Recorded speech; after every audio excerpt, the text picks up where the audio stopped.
who would be so much better than the man who's in office now.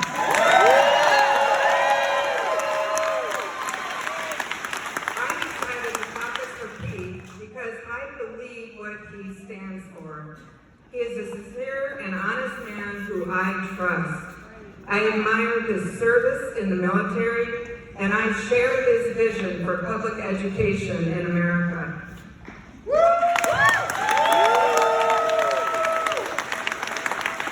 Public education policy is very important to me. I serve on the West Point School Board, I serve on the Heartland ADA Board, and I'm the president-elect of the Iowa School Board Association. But most importantly, I'm a Montessori teacher for 3 to 6-year-old kids. So as you can see, education is very important in my daily life. Pete also knows that education is very important. He is the son of 2 educators, and he's married to an educator. In fact, Chasten's experience as a Montessori teacher is one reason why I decided to caucus for Pete. Pete has a bold and comprehensive plan to support and strengthen public education.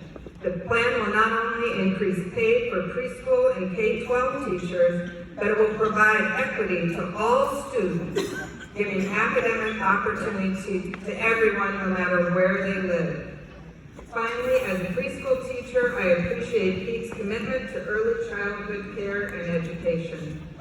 I am so proud to caucus for Pete in the upcoming caucus, and I hope I can count on all of you to caucus for Pete in 8 days. And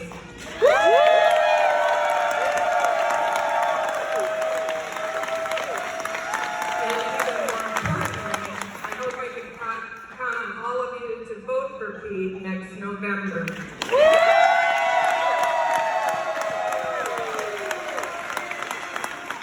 Now, it is my great honor to introduce Mayor Pete Buttigieg.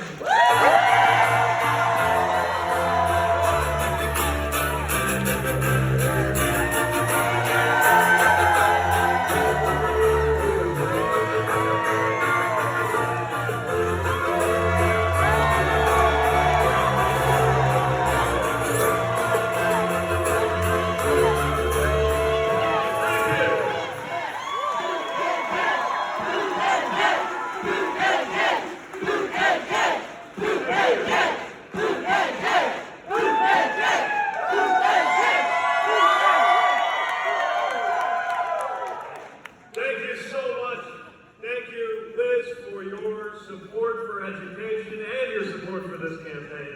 We need to back educators like you up with a president who supports our teachers and a secretary of education who believes in public education.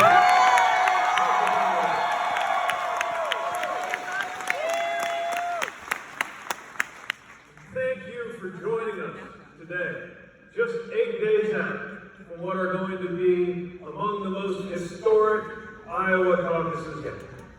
An opportunity to make a decision about where this country is headed.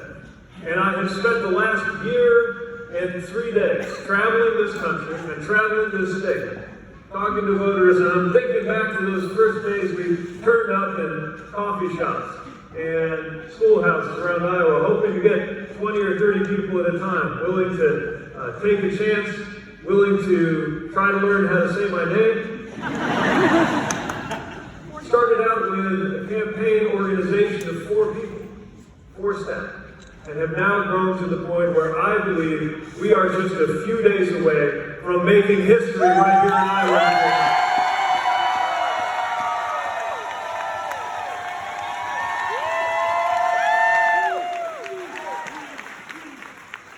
And what's been so extraordinary is to see how many fellow Americans, fellow Democrats, how many independents, and quite a few what I like to call future former Republicans. This is how we grow this movement.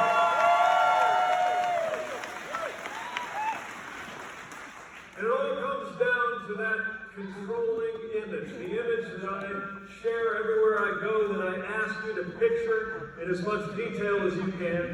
A day that lies in our not-too-distant future when, for the first time, the sun comes up over Iowa, and Donald Trump is no longer the president of the United States.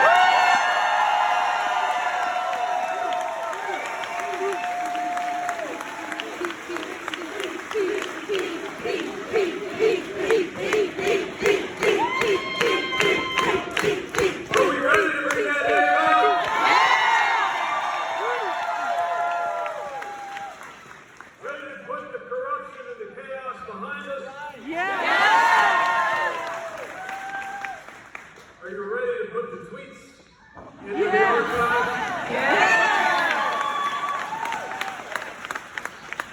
We got to make sure that day comes sooner rather than later. And in order to bring that day about, we cannot run the risk of trying to defeat this president with the same Washington political warfare mentality that brought us to this point. It's time for something new. It's time for something different.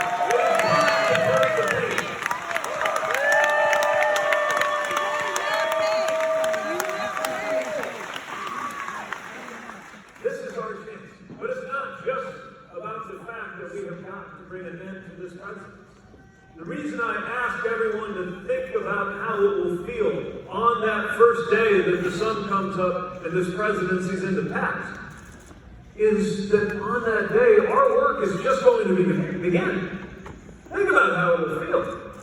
Think about how worn out and exhausted from politics we're going to be, how divided we will be after all this time at each other's throats as a country.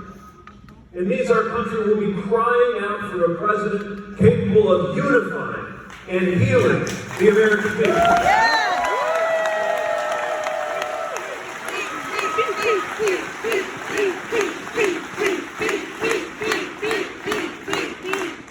And our country will also be crying out for answers.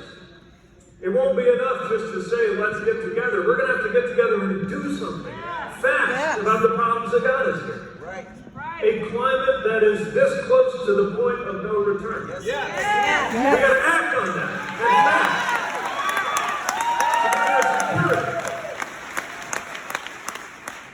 When that sun comes up over schoolhouses where kids are learning active shooter drills before they are old enough to learn how to read, that is crying out for action on gun violence.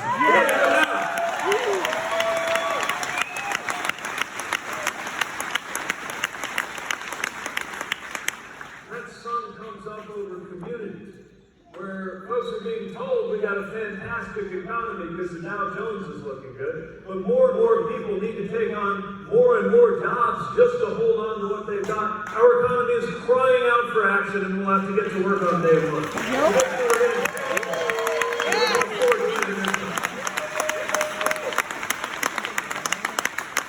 That will be the work of the next president, and it's going to be a tall order. That is a lot to ask, to bring the country together and get these big things done. But I believe that's why the founders invented the office of the president, to be there for us to do the biggest things we have to do as a country. In other words, the reason I am asking you to caucus for me in 8 days is because I believe the presidency has a purpose, and that the purpose of the presidency is not the glorification of the president. It's to unify and empower the American people to get these big things done together.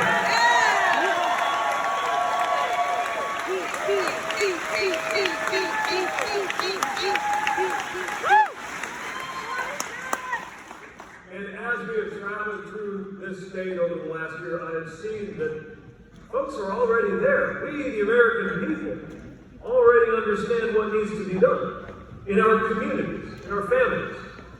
The problem is we got to get Washington to work a little more like our best-run communities before it starts going the other way around. That's why we got to send a mayor to the White House.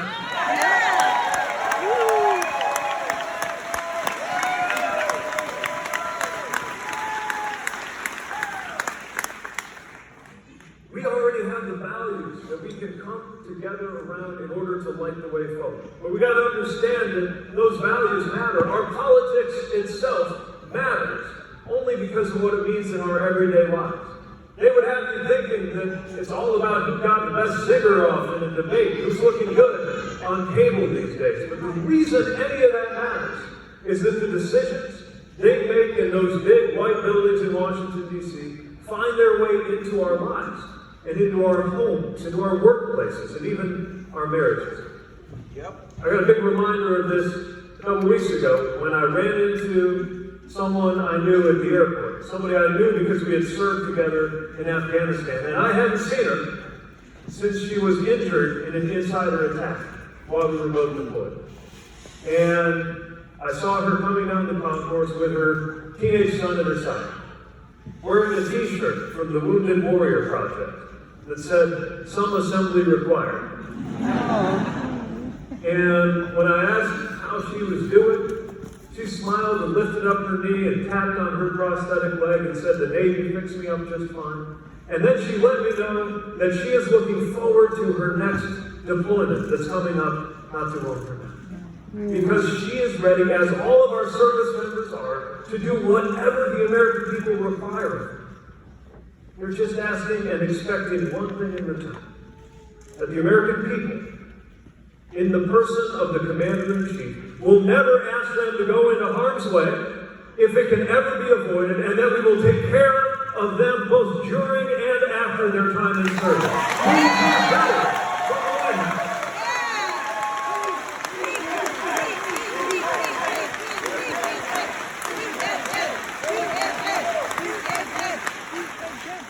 I'm hearing talk about a big economy, and then I'm thinking about folks like the guy I met in Bettendorf, Republican, who came to one of our events, talking about how he's driving for DoorDash on the side because everyone needs a side job these days.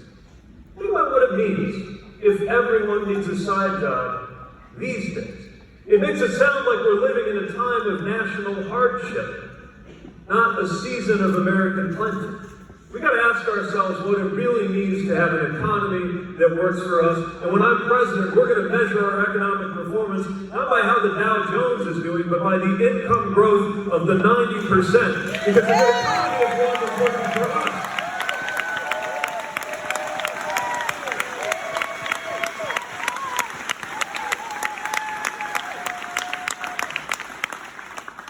And we see all around us the face both of the problem and of the solution. When it comes to belonging, and when it comes to hate, we see what is at stake all around us. The woman in Clive driving a vehicle a few weeks ago, who saw a 12-year-old black child and a 14-year-old Latina girl and said, "I'm going to hurt them because they are different." That's what the problem looks like in real life. Well, let me tell you what the solution looks like. A few days ago, I was campaigning in Emmitsburg, a conservative, rural area full of good folks. And one of those good folks was a high school student who got up to ask a question about what was going on at the border. And before she asked the question, she explained why she was asking. And it wasn't because she spent a lot of time immersed in the finer points of the debate over immigration policy until she connected it to her own life. Because as she shared, a couple of years earlier, her father had walked out on their family. And so she knows exactly what family separation means. And she had the moral imagination, through this campaign process, to come speak to a presidential candidate recognizing that while her experience on its face could not be more different from that of a 5-year-old Salvadoran boy on the border in Texas divided from his family by a cool White House, the pain was the same, the humanity was the same, and therefore his well-being was connected in some way to her own. That is what the solution looks like. The American people already have the moral imagination to move beyond this moment. Now the question is, will our politics stand up? That's what we have a chance to do something about.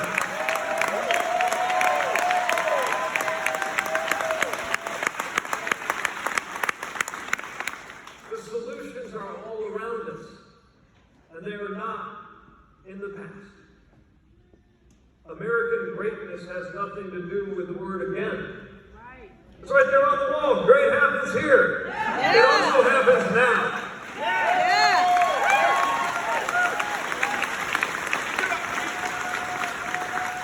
And a great country great in our everyday lives, that makes our everyday life better. That's what this is all about. That's what's at stake. And that is the message we could send to the country and to the world beginning right here in the American Midwest 8 days from today. So are you ready to send that kind of message?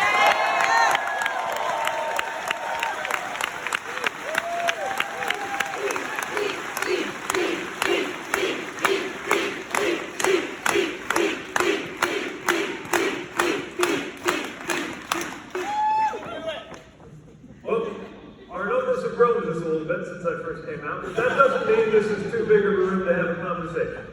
So we gathered up some information, some questions from folks as you were coming in, and put them in our famous fishbowl. And I'd like to welcome someone who's going to lead our conversation. You already met Jordan earlier. Now I want you to meet another member of our team. By the way, I'm biased, but don't we have just the nicest, best organizers and volunteers?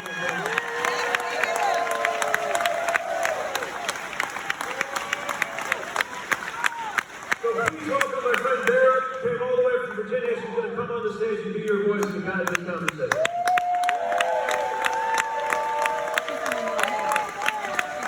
Go Barrett!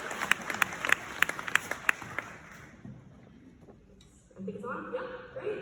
Okay, we are going to get started here. So the first question being, why should we consider you with your lack of congressional experience? Excellent question. By the way, if that's you, feel free to give away so I can try to persuade you eye to eye. Very good. Good, thank you. So, let me be the first to admit that if what you're looking for is the person who spent the most years in the Washington establishment, I'm not going to be your guy.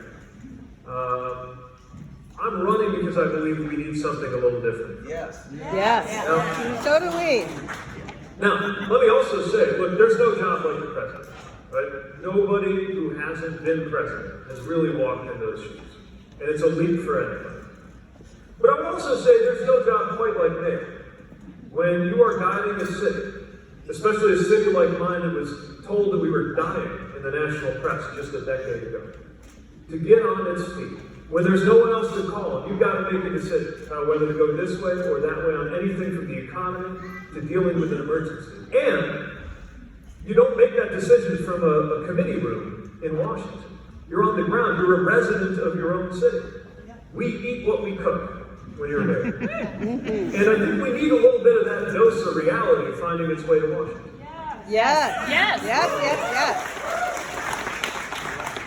I also, of course, have a different kind of foreign policy experience than some of the others. And that my main experience of foreign policy is that a foreign policy sent me off to war. And I think that at a time like this, where we got a president who has brought us to the absolute brink of yet another confrontation, even as we're still arguing over how to end wars like the one I was in, that I thought I was there from the tail end of years ago when I left, and we're still there. Kind of have